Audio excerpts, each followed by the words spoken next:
Motor abilities are stable and enduring traits that underlie the performance of motor skills. They are generally genetic or due to growth and maturation, meaning they are difficult to modify. They can determine the potential learning or performance of a motor skill, whereas skills are learnt and performance can be modified through practice and experience.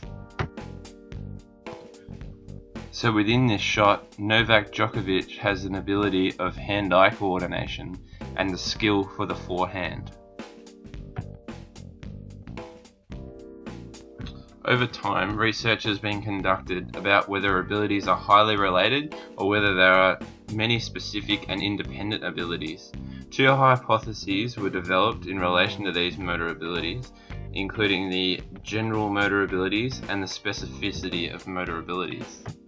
General motor abilities proposes that abilities are highly related, meaning that if a person has a good GMA, they will be able to perform motor skills well.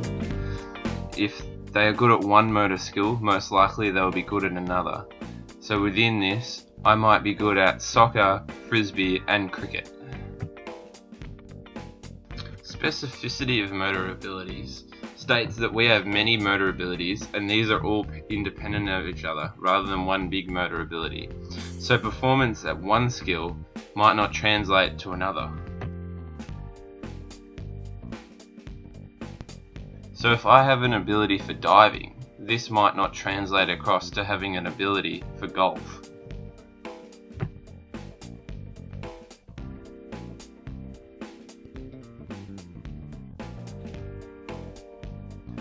Fleischmann's taxonomy of motor abilities uses an SMA perspective where different abilities are grouped into two categories, perceptual and physical.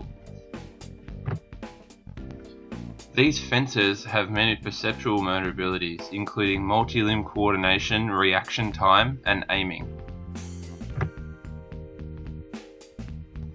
Whereas this weightlifter has many physical proficiency abilities, including static strength and stamina to compete throughout the competition. Abilities can enhance or limit the potential learning of a skill. An ability does not necessarily equal performance though. Abilities influence how an individual will comprehend the learning of a skill.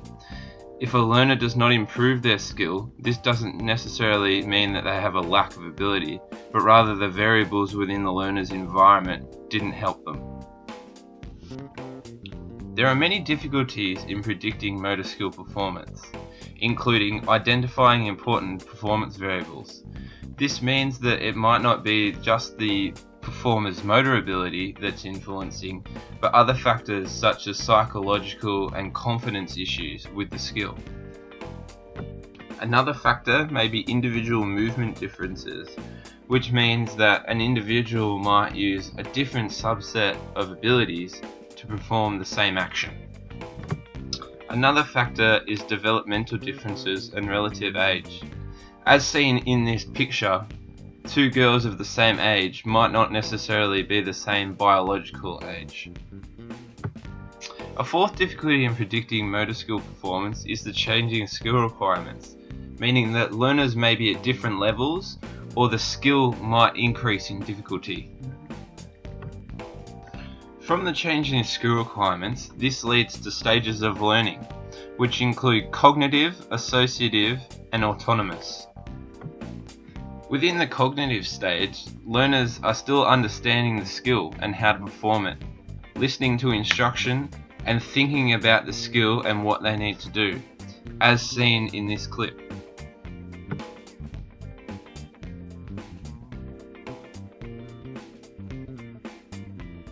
The next stage is associative. This is where the learner practices and refines movement patterns, linking their environment with performance. This is where they learn how to make adjustments to movements quickly and effectively.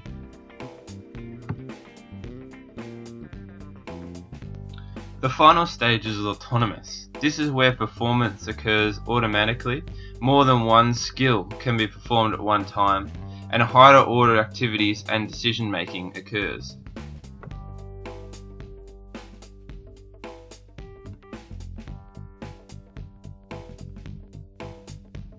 Learning styles means the ways in which learners prefer to learn and those most effective for the individual.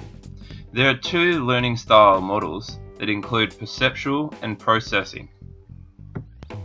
The perceptual learning styles is made up of three categories: visual, auditory, and kinesthetic.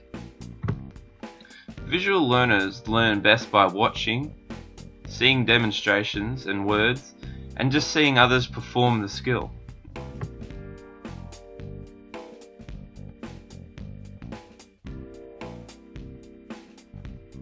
So within this, a teacher might write up on the board the technique and give little diagrams to what might happen in each of the processes.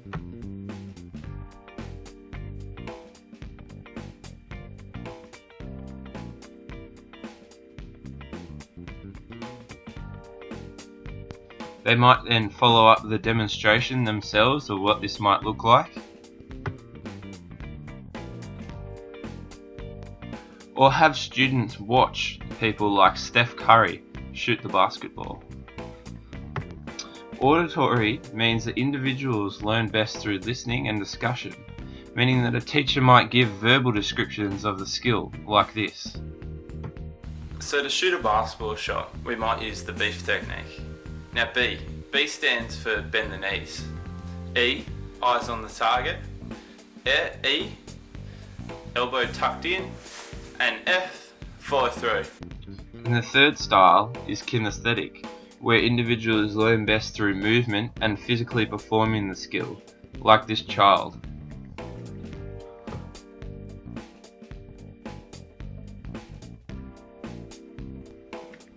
The processing learning styles developed by Kolb is based on how learners perceive and process information, and gives a learning style which best suits the learner.